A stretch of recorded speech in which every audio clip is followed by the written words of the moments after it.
that in 2002, two planes crashed into each other above a German town due to erroneous air traffic instructions, killing all passengers and crew. Then, in 2004, a man who'd lost his family in the accident murdered the air traffic controller responsible and then spent only 4 years in prison. On July 1, 2002, two planes headed toward their final destinations, but told the crew of the Tu-154 to climb, but the crew heard descend. Confusingly, the controller didn't speak much English, but he was rated to handle international flights. Nonetheless, the crew didn't understand his directions. Had there been a translator in the cockpit, this might have been avoided, but there wasn't. But for one of them, that destination was going to be reached far sooner than expected. Moreover, the collision alert system had been switched off because of construction work at the airport. If it had been on, it would have warned controllers that the planes were on a collision course. Finally, telephone lines to backup ATC at Basel Airport were also under repair, meaning that if something did go wrong, there was no one to call for help. But by then it was too late. The two planes kept descending, and at 11 hours, 35 minutes, and 32 seconds p.m., they collided in the night sky. In this case, there were no mechanical failures, no drunk pilots, no acts of God. There was simply a series of unfortunate circumstances. And when the dust settled, all 71 people on board the Russian jet were dead. His wife and 2 young children were on that doomed flight. Their bodies were recovered from the wreckage the following day. Kalai was devastated. He couldn't comprehend how such a tragedy could befall his family. As the news sunk in, his grief grew and grew until it became all-consuming. He stopped working, stopped eating, felt completely hopeless. That was unacceptable. Kayla wanted justice. He decided to take matters into his own hands. On December 24, 2004, he flew to Switzerland and drove to Nielsen's home. He was arrested, charged with murder, and sent to stand trial. The trial would shock the world. Now, depending on where you're from, this detail might sound trivial. After all, driving to someone's house is pretty normal. We don't mean that in the technical legal sense. We mean that literally. But because he'd already served 2.5 years awaiting trial, he was eligible for release. They argued that he was so consumed by grief and rage that he was unreally in control of his actions. It's awarded to people who contribute to youth education, public service, and law. Imagine that. A man who committed murder is being honored for his contributions to law. Not surprisingly, he was greeted as a hero back in Russia. A local newspaper ran the headline, "From Prisoner to Hero." The paper said that Kalia had avenged the death of his family and that the citizens of North Ossetia were proud of him. His wife and children were dead. His mental state was shot. He had served time for murder. His entire world was shattered. Now a changed man, he retreated further into himself. He barely spoke to anyone. He didn't want to relive the horrors of that day, nor did he want to hear others talk about them. He had successfully avenged his family, but he had paid a heavy price for it. It's the same defense used for defendants who suffer from dissociative disorder. But this was no ordinary visit. Callum had brought a knife with him, a big knife. So there was little chance of him getting out early. Still, the outcry was strong enough that the sentence was reduced to 5.5 years. In 2010, he was free again. He even expressed hatred for the families of the DHL crew, accusing them of celebrating when his children died. Many people back in Russia agreed with him. How could this guy be guilty? His family had been slaughtered in a senseless accident. He was just seeking revenge.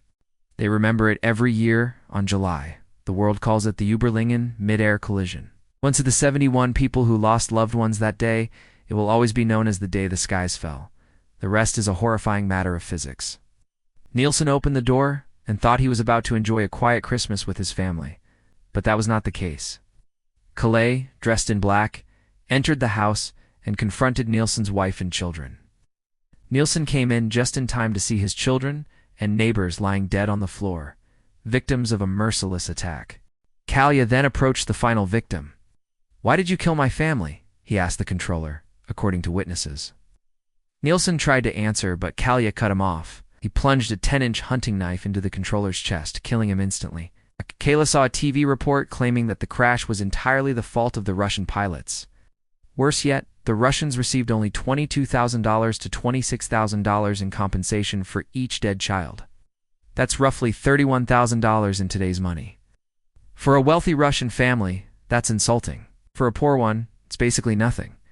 According to the official investigation, they had ignored warnings from their TCAs and the controller. Skyguide, the company that ran the ATC, admitted fault and apologized, but they only did so after blaming the Russian crew. It wasn't hard to track down the controller responsible for the disaster. All he needed to do was Google Zurich air traffic controller, and the name came up. Peter Nielsen.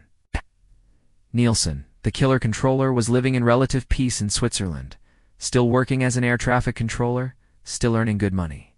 Meanwhile, the family of those killed in the crash barely received anything for their loss, a paltry sum that couldn't begin to cover funeral expenses.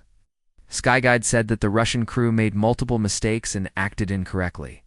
This included ignoring their TCAs and taking off at the wrong time. However, after public backlash, Skyguide took down that statement and gave a new one. This time, it was all their fault. It was their fault that the planes collided, but he didn't believe it. He scoured the internet looking for answers. What he found shocked him. Nielsen was completely alone. At 11:35 p.m., the two planes smashed into each other mid-air above the German town of Erlangen. Then he failed to warn the Russian jet that the cargo plane was approaching fast from behind. Instead, he gave them the wrong directional info, telling them the other plane was at their 2 o'clock when it was actually at 10 o'clock. The controller then instructed the Russian plane to turn right onto a heading of 315 degrees, which would have taken it away from the path of the oncoming cargo plane. But he never gave clearance for that turn, meaning that the Russian plane stayed right in the path of the DHL cargo jet. The force of the collision tore apart both planes. The DHL's vertical stabilizer sliced through the fuselage of the Russian jet, killing all 71 people on board instantly. They failed to realize that the cargo plane was climbing into their flight path. They failed to heed the TCA's alert, and they failed to spot the other plane, even though it was clearly visible on their secondary surveillance radar. But that was hardly their fault. After all, they were told to fly straight. Shrapnel rained down onto the small town below, setting some houses on fire. Miraculously, none of the townspeople were injured. A Russian Bashkirian Airlines Tu-154, with 69 people on board, was flying from Moscow to Phuket, Thailand, while a DHL cargo plane was making its way from Bergamo, Italy, to Brussels. The Russian jet was full of holidaymakers, including 46 children and several adults accompanying them on their trip. Back in 2002, only one air traffic controller, Peter Nielsen, was working at the control tower in Zurich. His colleagues should have been right there beside him, but he was napping in another room. That kind of behavior is grounds for dismissal in the field of air traffic control. But he knew that if he fell asleep at the controls, no one would be there to back him up, so he did anyway. Their flight was uneventful until suddenly, without warning, a collision avoidance warning sounded in the cockpit. They were told to descend immediately.